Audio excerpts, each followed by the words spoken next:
Olá, meus irmãos. Eu quero continuar a falar sobre teologia reformada e comunicação. Nós estamos analisando sobre a igreja e a comunicação neste último tópico.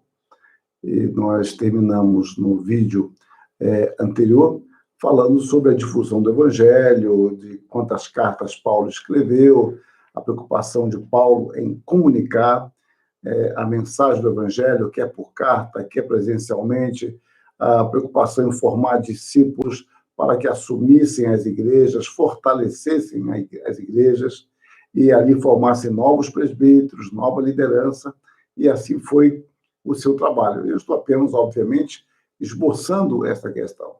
Quando nós vamos para os séculos posteriores ao Novo Testamento, a partir do século II, vamos encontrar vários mártires que morreram testemunhando a sua fé.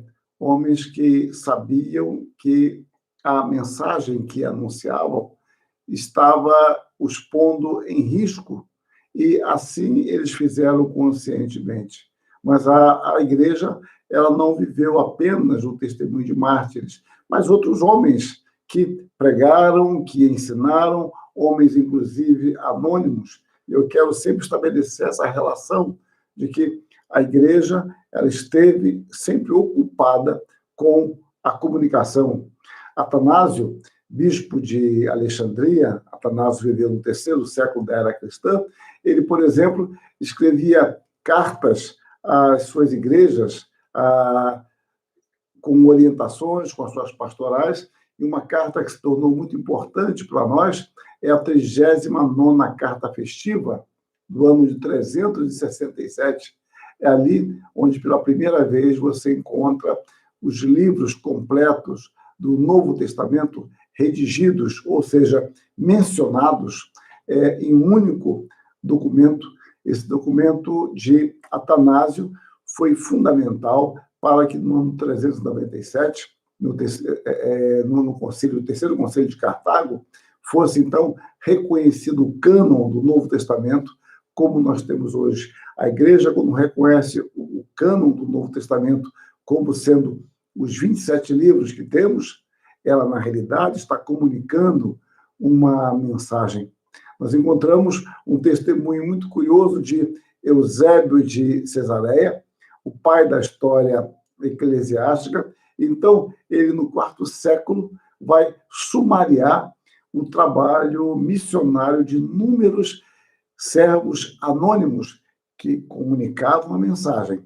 E ele fala, na sua obra História Eclesiástica, o seguinte, falando desses servos anônimos: empreendiam viagens longe de casa e faziam uma obra de evangelistas, tendo o propósito de pregar a todos quantos ainda não tivessem ouvido a palavra da fé e de lhes dar por escrito os divinos evangelhos.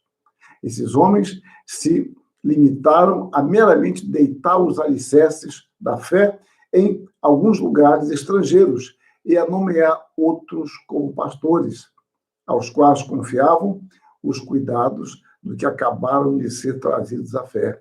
Em seguida, partiam para outras regiões e a outras pessoas com a graça e a cooperação de Deus. Homens que estavam comprometidos em propagar a sua fé, em comunicar o que criam.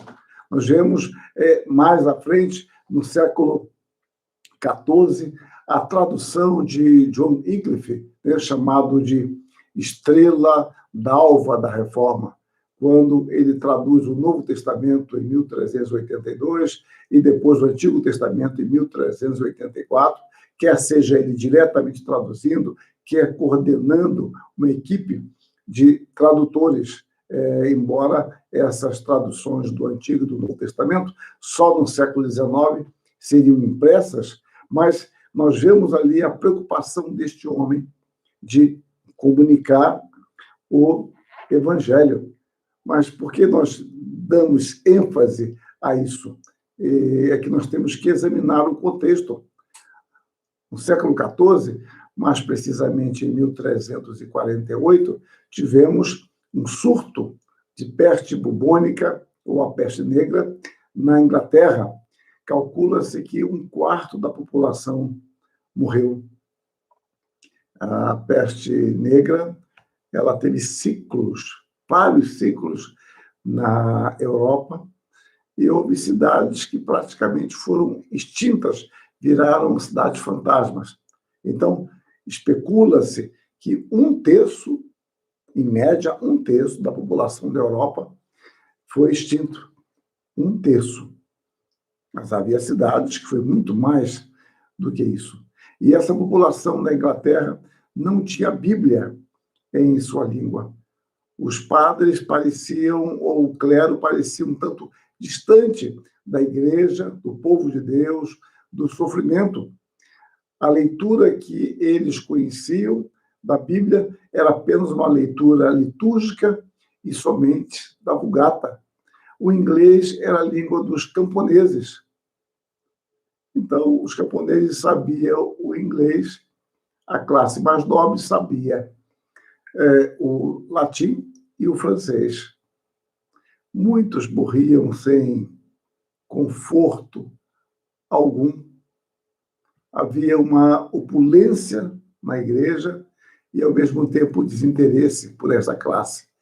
Daí a ênfase, o trabalho de Wycliffe e de sua equipe de traduzir o Novo e o Velho Testamento. Mais tarde, vamos encontrar um de seus discípulos, né, inspirado no seu trabalho, o John Huss, que viveu cerca de 1369 a 1415, era o pregador da Capela de Belém, professor e reitor da Universidade de Praga. Ele fora excomungado já em 1412 por ter aderido às ideias de Wycliffe, tendo pregado contra as indulgências, desafiado a autoridade do Papa e enfatizado a autoridade das Escrituras. E este homem, com esta comunicação veemente de uma volta à palavra quanto à soberania da palavra, em 1415, ele compareceu no Concílio de Constança, que vai de 1414 a 1418. Esse concílio realizou-se na Alemanha, e ele estava supostamente protegido por um salvo-conduto do imperador, que terminou por ser suspenso pelo Papa. Ele morreu em 1415, recitando a palavra de Deus. Então, este homem também comunicava a sua mensagem, e quando ele morre e cita as Escrituras, ele está comunicando uma mensagem de vida, de uma vida comprometida com o Evangelho. Podemos agora voltar para a Alemanha e observar que, tradicionalmente, o primeiro livro impresso por Gutenberg foi a Bíblia. Isso é provavelmente 1454. Antes, Gutenberg imprimira folhetos e folhas avulsas. Quando Gutenberg imprime um Novo Testamento, ele está transmitindo uma mensagem também, uma mensagem de perspectiva do mundo, de seus valores. O historiador Fernando Braudel, não necessariamente trabalhando com Gutenberg, ele nos diz que todo pensamento vive de contatos, de trocas. O livro precipitou, alargou as correntes que vinculavam o antigo livro manuscrito. Então, a imprensa é fundamental para esses contatos e essas trocas. E Gutenberg opta por traduzir, eu cismei com traduzir, mas por imprimir o Novo Testamento. Então, nós observamos sempre estes homens comunicando a sua mensagem, a sua teologia, a sua perspectiva. Nós vamos encontrar agora, já no século XVI, uma edição do Novo Testamento grego de Erasmo. Então, um aspecto muito positivo nessa edição do Novo Testamento grego de Erasmo de Roterdã é a sua preocupação em tornar a palavra de Deus acessível ao povo. Então, ele não traduziu o Novo Testamento, mas ele fez uma edição com documentos mais seguros dentro do que se tinha, do que se conhecia na época, e que isso vai mais tarde facilitar e possibilitar o trabalho de Lutero. Mas voltemos aqui a Erasmo de Roterdã. No prefácio da sua edição do Novo Testamento Grego, como eu falei, em 1516, e em outros lugares também, ele escreveu: eu discordo veementemente daqueles que não permitem a particulares a leitura das Escrituras Sagradas, nem as permitem ser traduzidas em língua vulgar. Quero que todas as mulheres, mesmo meninas, leiam os evangelhos e as epístolas de Paulo.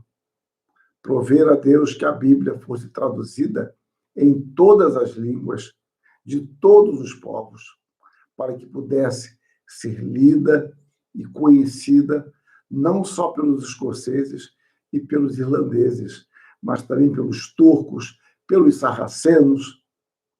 Porém, o primeiro passo necessário é fazê-los inteligíveis ao leitor. Eu almejo o dia quando o lavrador recite para si mesmo porções das Escrituras, enquanto vai acompanhando o arado, quando o tecelão as balbucie ao ritmo da sua lançadeira e o viajante repare o cansaço de sua viagem com as narrativas bíblicas, e que todas as conversas sejam sobre temas da Bíblia. Com efeito, nós somos aquilo que forem as nossas conversas cotidianas. Sobre as crianças, por exemplo, ele escreveu que a primeira palavra que se aprenda a balbuciar seja Cristo, e que com os seus evangelhos se forme a primeira infância. Desejaria que estas coisas lhe fossem ensinadas entre as primeiras, para que fossem amadas pelas crianças. Dedique-se depois as crianças aos estudos bíblicos, até com tácitos progressos se transformem em homens robustos em Cristo. Feliz aquele que a morte encontra com a Bíblia na mão. Vejam o ideal. Nesse ideal, ele comunica uma mensagem de fé, de esperança e do seu trabalho. O Novo Testamento de Lutero, que foi traduzido em 1522, ele foi baseado na edição grega de Erasmo, já na segunda edição de 1519, quando ele corrige já muitos dos erros da primeira edição. Então, Lutero traduz o Novo Testamento, escreve muitas e variadas obras. Ele está comunicando uma mensagem. Lutero dá grande ênfase à alfabetização, porque ele percebe que não importa traduzir o Novo Testamento para o alemão, nem ter obras evangélicas, se o povo não sabe ler. Então, há um trabalho intenso dele para a criação de escolas e reformulação das escolas existentes. Ele trabalhou seriamente com documentos à nobreza alemã, aos príncipes, para que criem escolas, para que reformulem essas escolas, para que essas escolas tenham boas e melhores bibliotecas. Foi um grande trabalho que este homem fez, auxiliado por Melanchthon. Então, vocês percebam, a teologia e a comunicação. Calvino, por exemplo, que escreve as suas Institutas em 1536 e vai ampliando gradativamente essas Institutas, vai se tornar o grande manual de teologia reformado, por alguns classificados como manual de teologia bíblica, por outros de teologia sistemática. Então, as classificações são variadas, porque a obra de Calvino também pode ser chamada de um clássico devocional. Então, essas Institutas nada mais são do que a tentativa de Calvino difundir a mensagem do Evangelho. E, como eu falei, ele as publica em 1536, depois 1539, 1543, ele vai ampliando. 1550, essa data de 1550 é muito importante, porque é aí que é introduzida a subdivisão das Institutas em capítulos e parágrafos. E ele continua essa obra revisando e ampliando até 1559. Então, a mensagem do Evangelho se expande. A tipografia foi muito importante para a reforma, e a reforma muito importante, talvez até mais importante ainda, para a tipografia. É a igreja comunicando o Evangelho, é a igreja comunicando a sua teologia. Lutero vai escrever seus catecismos também, catecismo maior, catecismo menor. Calvino também escreve catecismo. Nós temos o catecismo de Heidelberg, belíssimo, belga, a Confissão Belga, e etc. Muitos trabalhos, homens diferentes, que estão preocupados na comunicação, uma comunicação teológica. E eu mencionei as Institutas, e ela que teve várias edições, depois também tem traduções para outras línguas. Em 1557, ela é traduzida para o italiano, 1561 para o inglês, 1560 holandês, 1572 o alemão, 1597 o espanhol. Então, várias traduções. Lembremos que Calvino escrevia as Institutas em latim, e em seguida ele traduzia para o francês, porque ele queria atingir toda a intelectualidade, não importando o país que fosse, já que o latim era a língua erudita universal. Mas ele queria também atingir o seu povo, numa época em que as grandes obras não eram escritas na língua nacional. E essa não era a ênfase era escrever em latim, mas Calvino queria comunicar esta mensagem. E a obra de Calvino, como as obras de Lutero, também foram muito lidas. Um historiador católico, Daniel Hopes, ele especula que nenhum livro seria mais lido durante o século XVI do que as Institutas de Calvino. Nenhum livro seria mais lido. Lembremos que Daniel Hopes é francês e houve uma enxurrada de conversões ao protestantismo na França, e isso com a divulgação das Escrituras e a divulgação, de um modo muito especial, da obra de Calvino, né? E um trabalho missionário intenso. E Calvino escrevia comentários, escreveu de quase todas as partes das Escrituras, de quase todos os livros das Escrituras. Calvino tinha uma ampla correspondência com príncipes, com igrejas, protestantes presos, pastores, vendedores ambulantes de livros e sentenciados à morte. Tudo isso era um meio de comunicação.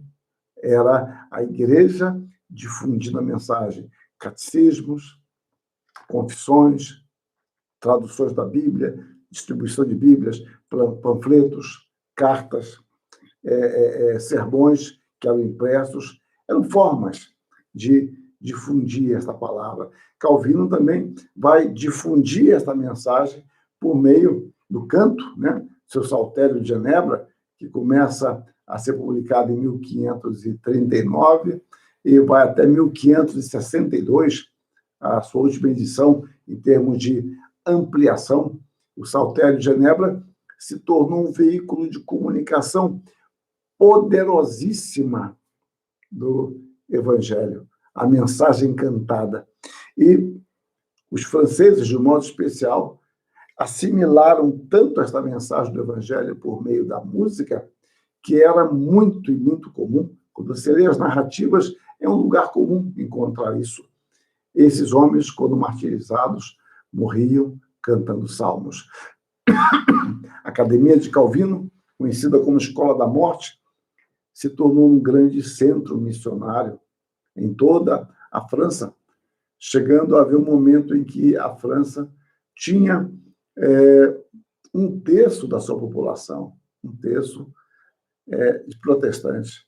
Crescia muito este evangelho, esta mensagem, e não só por causa do trabalho destes homens, desses jovens, que em boa parte passavam pela academia, mas pelo testemunho de fé, pela integridade deles. E havia também os comportores que levavam as obras de Calvino para toda a França. Então, isso tudo são formas de divulgar o evangelho, ou, se quiserem, de comunicação. Eu falei das cartas de Calvino, e é uma carta que eu li não tem muito tempo, é uma carta que ele escreve a um cristão na ilha de Jersey, isso em cerca de 1553. É uma ilha localizada no Canal da Mancha, entre a Inglaterra e a França. E ele escreveu o seguinte: louvamos a Deus por ter inclinado o seu coração a tentar, se for possível, erigir, por seus próprios meios, uma pequena igreja no lugar onde você reside. E, na verdade, na medida em que os agentes do diabo lutam com todo tipo de violência para abolir a verdadeira religião, extinguir a doutrina da salvação e apagar o nome de Jesus Cristo, é justíssimo que labutemos de nosso lado para promover o progresso do Evangelho, para que, desta maneira, Deus possa ser servido em pureza e que as pobres ovelhas que vagueiam possam ser colocadas debaixo da proteção de nosso soberano pastor, a quem todos deveriam se sujeitar. E você sabe que é um sacrifício agradável a Deus favorecer a propagação do Evangelho, pelo qual somos iluminados do caminho da salvação, e dedicar nossa vida para honrar aqueles que nos resgatou a um preço tão alto a fim de governar em nosso meio. Ele está incentivando a esse irmão a, de fato, construir essa igreja com seus recursos. Isso é uma oferenda feita a Deus. E toda essa percepção de Calvino tem como pressuposto que há um povo escolhido por Deus. A comunicação do Evangelho dentro do espírito reformado tem como pressuposição a doutrina da eleição. Deus escolheu o seu povo.